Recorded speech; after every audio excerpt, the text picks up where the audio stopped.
Hi class, I'm going to be talking to you about chapter 5 for informational writing and what I'm looking for in that final chapter for your Revolutionary War book. All right, we made it through. You guys did really great, especially doing this a lot on your own at home. I know we've talked online and we've worked together with the docs, but for the most part, you guys did a lot of research on your own, and I'm really proud of you for that. Okay, so for this next chapter, you're going to be talking about outcomes of the war. So you told me what the causes of the war. You told me about the British soldiers and the Continental soldiers, and you told me about the Declaration of Independence and an important person during the Revolutionary War.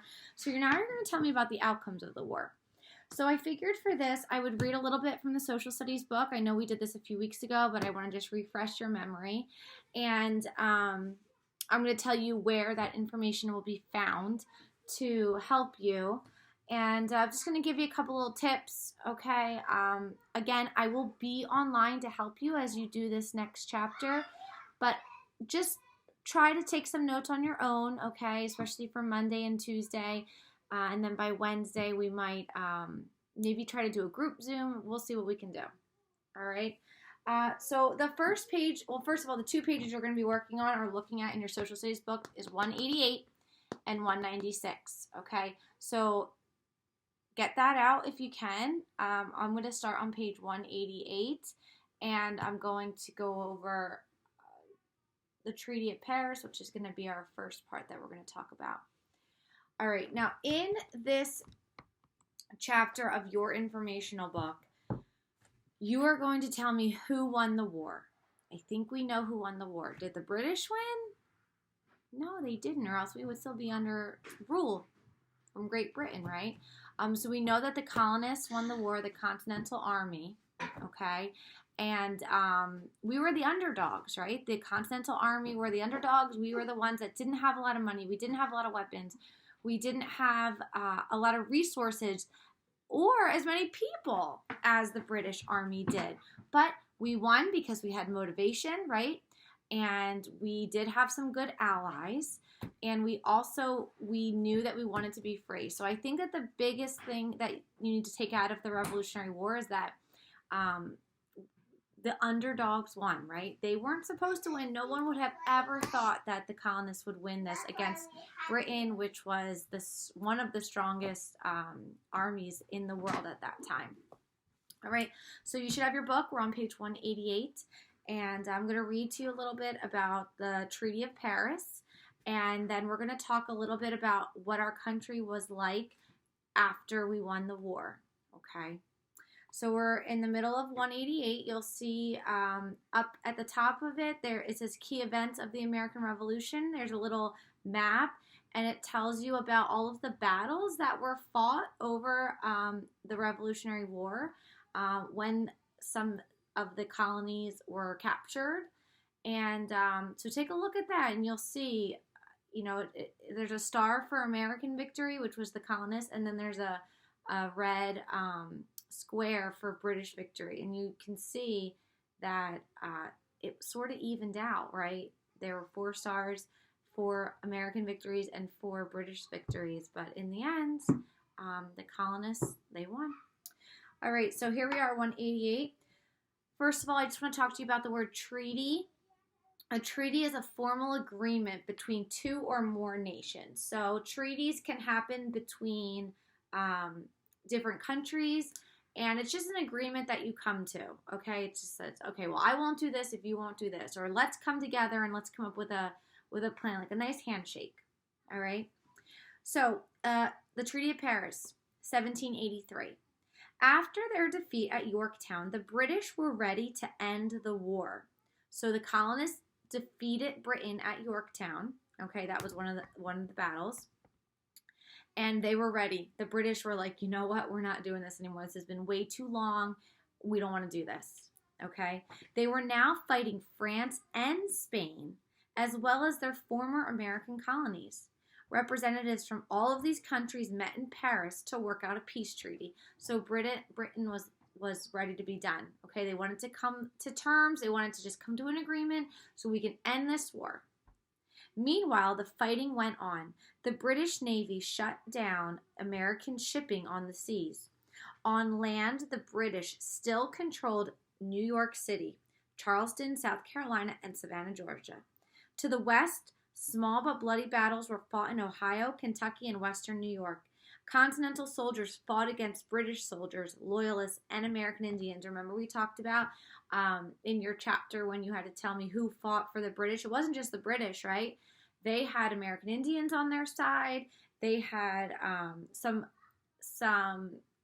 slaves that they promised freedom for at that point if they were to fight with them and against the American colonists. Villages were burned and women and children on both sides were killed. In September 1783, the war began between America and Great Britain finally ended. So September 1783. Okay? I'm going to write this down because this is an important date. I'm going to write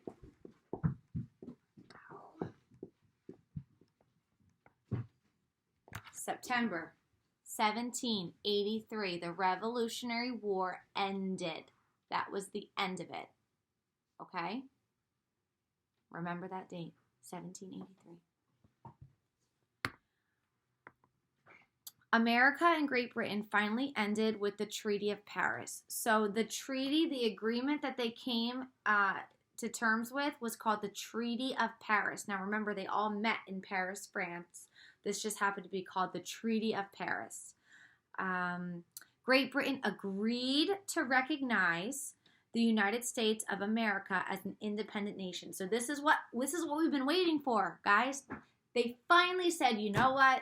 You want to be on your own? Here you are. You can be your own nation. Yay, we won. We're America. Okay. Great Britain also gave the new country a huge amount of land. This included all of the territory that was east of the Mississippi River, south of Canada and the Great Lakes, and north of Florida. This area included land that the British had promised to American Indians. So Britain had promised to give American Indians land, but they actually took that promise away and gave it to the American colonists. The British kept control of their lands in Canada. In the treaty, the United States promised to restore the rights and property of loyalists. So they said, you know what? If you're still a loyalist living here, we're going to give you your land. We're going to give you your rights. We're not going to hold any grudges against you. But a lot of people didn't do that. Okay? So if you were a loyalist during that time and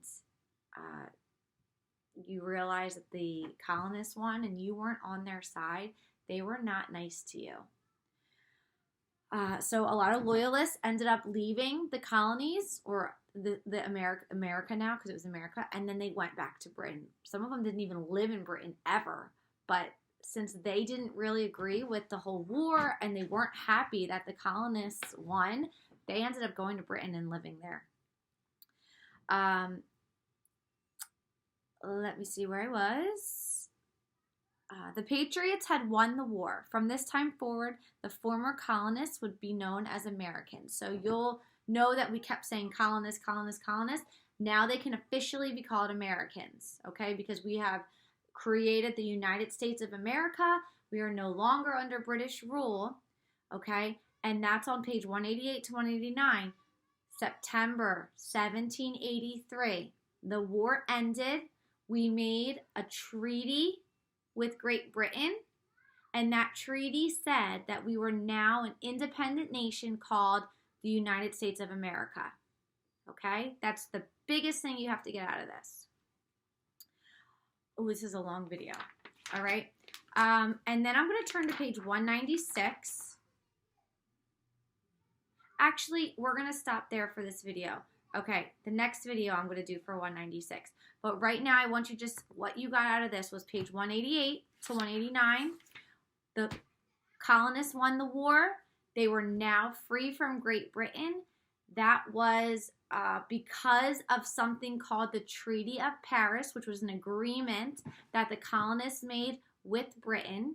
Okay, the war ended in September 1783. We are free. We're ready to start our own nation. All right? That's what you need to know. So take some notes on that. That's what your first paragraph is going to be about for chapter 5. Okay?